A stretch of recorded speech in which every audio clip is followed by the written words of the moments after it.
Marcelo, quando você começou esse processo de estudar mitologia, você se sentia... Hoje você é ateu ou não? Não, pelo contrário, cara. Eu aprendi a entender que as religiões elas estão tentando levar o ser humano para um lugar melhor.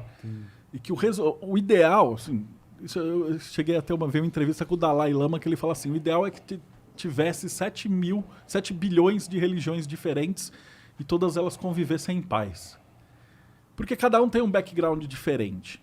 Né? Então, o que eu gosto muito de hoje é estudar todas as religiões e falar assim, pô, como é que esses caras enxergam o mundo? Né? Como é que eu consigo me tornar uma pessoa melhor com essa religião? Ao invés de você ficar aqui embaixo falando assim, meu Messias é melhor que o seu e vamos se matar. Isso é idiota. Mas por que você acha, então, que em algum determinado momento tem isso? Esses dias assisti um filme... Poder, dinheiro. Esses dias tinha um filme, eu descobri, eu aprendi um pouco sobre os Sikhs, que são uma das maiores religiões que existe lá na Índia, muito, muito grande, tá ligado? E eles são imensamente atacados ali também perseguidos, ou pelo pessoal que é um pouco mais hindu e também pelo pessoal que é mais árabe ali, né, cara? O Sikh é uma religião fantástica, cara. Os caras têm um culto, eles se juntam numa sala, você não precisa ser o iniciado e tal, qualquer um de nós pega. Eles têm um livro de poesias. E aí ele é aleatório, você abre numa poesia aleatória e alguém recita, e aí todo mundo medita nessa poesia. É um puta culto lindo. Assim, lindo, lindo. Mas ele é todo pacífico, o problema é esse. Eu acho que eles têm uma tradição um pouco parecida com uma história que é quase um pouco do candomblé, assim. O que é o candomblé? Eu acho que é mais... que vem pro Brasil, eu acho que é mais a Umbanda, que se mistura com as religiões... Sim, com o cristianismo. A Umbanda é um sincretismo Os Sikhs é um pouco disso, né? Porque o Sikh pega um pouco do hindu e também pega um pouco do Islã, e aí eles se juntam lá e são pacíficos, é por isso que eles só se ferram, mano. Eles apanham de todos os lados.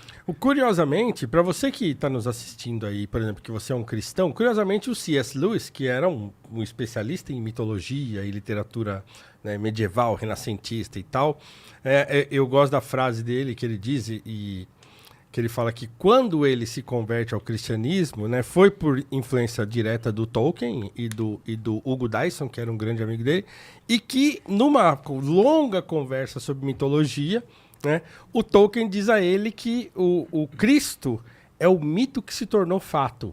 Aí ele fala, pô, isso tudo fez sentido para mim, porque aí, né, tudo aquilo que ele conhece, porque para ele o cristianismo era uma mitologia como outra qualquer, né? Aí quando ele isso faz sentido para ele, que ele fala, tá bom, então num tempo histórico nasceu alguém e tal, e aí naquele fulano ali, né, convergiram todas as mitologias para aquele sujeito lá. Eu acho fantástico, provavelmente você não vai concordar com isso, mas eu acho fantástico, e por isso que eu também tenho feito um esforço grande, quando posso, de mostrar aos cristãos que o estudo da mitologia é um negócio muito interessante, benéfico, né, e que, inclusive, ajuda você a compreender melhor o próprio cristianismo. Que não está errado você falar, por exemplo, que provavelmente o Gênesis 1 não é literal.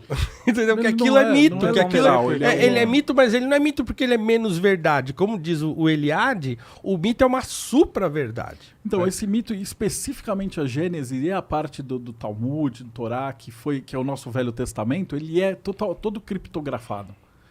Então, os judeus eles tinham o seguinte, o hebraico bíblico ele não tem números. Uhum. Então, o Aleph, ele é o A e é ao mesmo tempo o 1. O Beit é o 2. Então, quando eu falo uma frase, na verdade eu estou falando um número. E aí eles faziam um negócio chamado gematriá, que é a substituição desses números. Sim.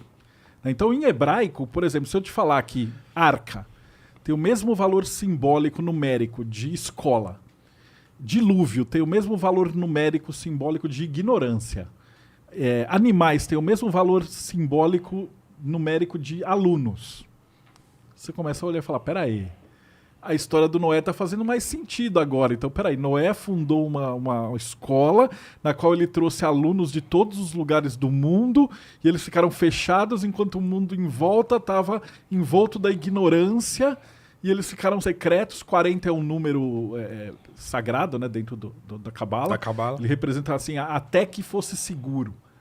Então você vai ver 40 muitas vezes na Bíblia e geralmente o significado de 40 é até que fique seguro, né? E aí eles saíram. Então, e faz muito mais sentido de ser uma escola esotérica. E agora que você olha isso, você fala, pô, faz muito mais sentido do que o cara juntar um monte de bicho num barco.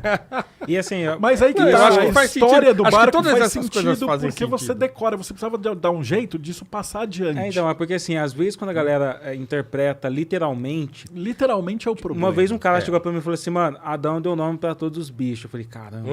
Cara, então... Caramba, cara. O problema é esse, Tipo, literalmente. Adão cara, isso chamou que de. mata O Adão lá criou a palavra jacaré, que é tupi, tá ligado? Não faz.